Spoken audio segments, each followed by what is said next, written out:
जो आज राजनाथ सिंह ने आज वहाँ पे कहा, उनके वजीर दिफा ने, उनकी इस स्पीच को ministry of national defence of People's Republic of China, उनके जो डिफेंस के स्पोक्स पर्सन हैं मिनिस्ट्री ऑफ डिफेंस के चाइना से, वो इसको इस तरह कंफर्म कर रहे हैं। इंडिया ने किया था कि इंडिया ने पहाड़ की चोटियों पे इंडिया बैठ गया था जाके। दोनों मुल्कों ने जो है अपनी फौजें पीछे हटाने पर जो है इत्तेफाक किया है। मैन पावर जो है वो इंडिया के पास है। जय हिंद दोस्तों, महीनों चले गतिरोध के बाद आखिर भारत चीन सीमा पर आमने सामने तैनात सैनिकों की पीछे हटने की प्रक्रिया शुरू हो चुकी है। रक्षा मंत्री राजनाथ सिंह ने कल संसद में इस बारे में बनी सहमति की घोषणा की। चीन की ओर से भी इसकी घोषणा कर दी गई है।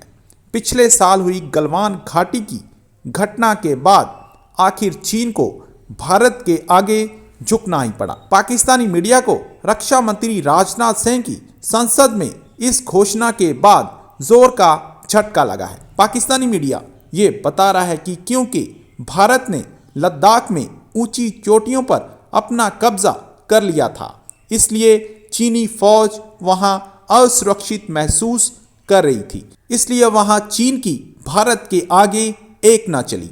आज की वीडियो में पाकिस्तानी मीडिया ने और क्या कहा, तो चलिए दोस्तों आज की वीडियो की तरफ चलते हैं।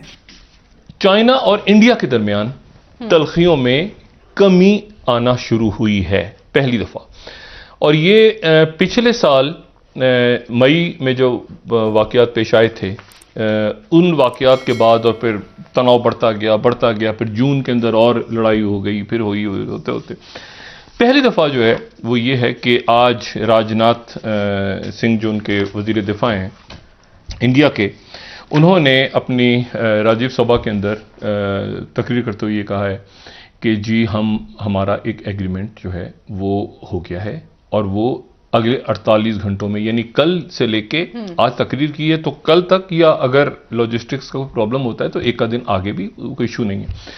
लेकिन हुआ ये है कि वो जो सबसे ज़्यादा आप समझें कि जो जहाँ कशीदगी थी, जहाँ पे वैसे तो कई जगहों पे, लेकिन ये है कि जो पेंगोंग सू का इलाका है, पेंगोंग सू पे ये बात हम बहुत तफसील के साथ डिस्कस कर चुके हैं इस प्रोग्राम में कि एक इसका जो है वो शुमाली इसका किनारा है, झील है ये, एक इसका शुमाली किनारा है और एक इसका जनूबी किनारा है, और लेकिन असल में वो शुमाली और जनूबी नहीं है। अगर आप उनको हकीकतन देखें तो वो कुछ मशरकी और मगरबी हैं, लेकिन बहरहाल नॉर्थ और साउथ कहलाता है।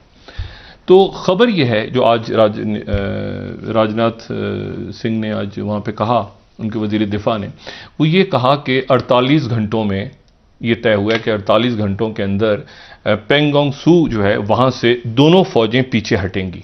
सही। अच्छा, इसको अब उनकी इस स्पीच को ministry of national defence of People's Republic of China, उनके जो डिफेंस के स्पोक्स पर्सन हैं मिनिस्ट्री ऑफ डिफेंस के चाइना से, वो इसको इस तरह कंफर्म कर रहे हैं, China and India start synchronise this engagement of front line troops.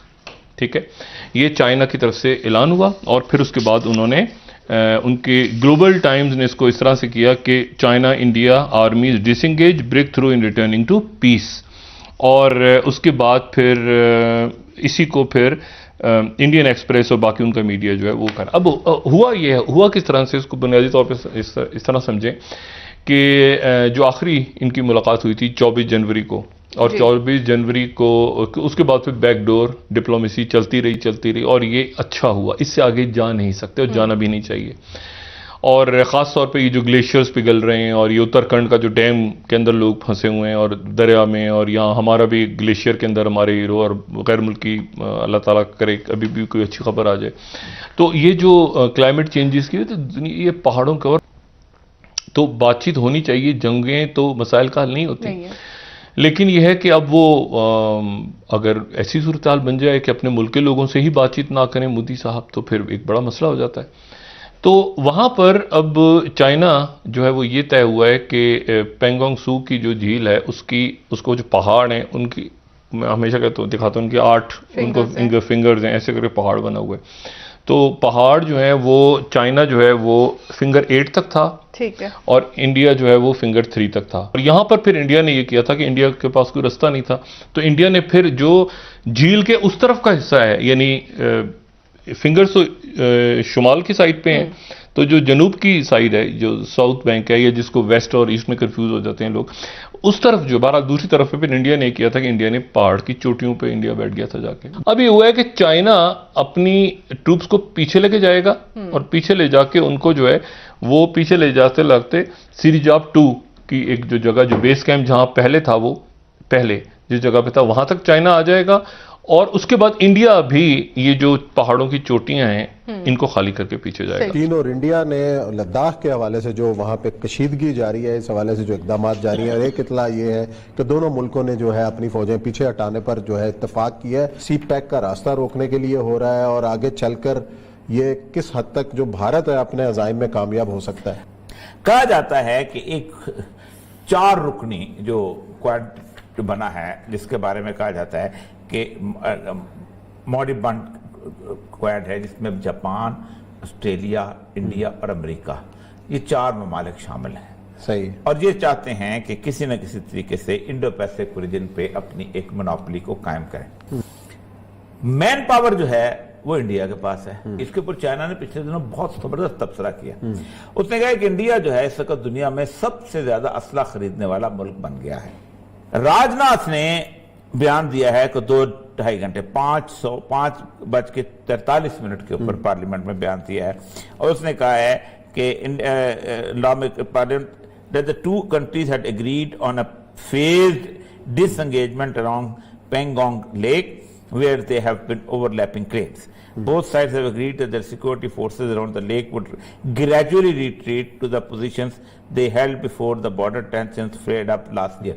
लेकिन उस्मान साहब, असल चीज ये है कि ये क्यों हो रहा है। ये इसलिए हो रहा है कि खुजरात से जो सड़क गवादर तक आएगी, उस सड़क के साथ अगर इंडियन इन्फ्लुएंस आ जाता है तो वो सड़क बिल्कुल वैसे ही हो जाएगी जैसे कारगिल की 2 चोटियों पे पाकिस्तानी कारगिल में जाके बैठे थे तो सियाचिन का रास्ता रुक गया था, और वो यूं उसके निशाने पे थे। निशाने पे आए। तो हम सब पूरी सी पैक निशाने पे आ जाएगी।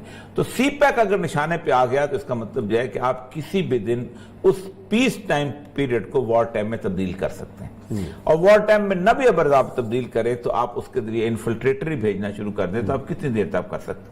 फिर सबसे बड़ी बात यह है कि वेदर कंस्ट्रेंट इतने ज्यादा हैं, सर्दी इतनी ज्यादा है, हालात इतने खराब हैं पूरे इलाके के कि आप मुस्तकिल तौर पर वहां पर पड़ी नहीं होता कि आप सारा चेक पोस्टें लगा रहे और एयर सर्विलेंस करते रहें। और आप सोचें, आप एक जगह खड़े होते हैं तो अचानक एवलांचेज आ जाती हैं और वो पूरी की पूरी बहा के ले जाते हैं, और बंदे क्या मकान हर चीज गिर जाते हैं, उसके जेरे आ जाते हैं।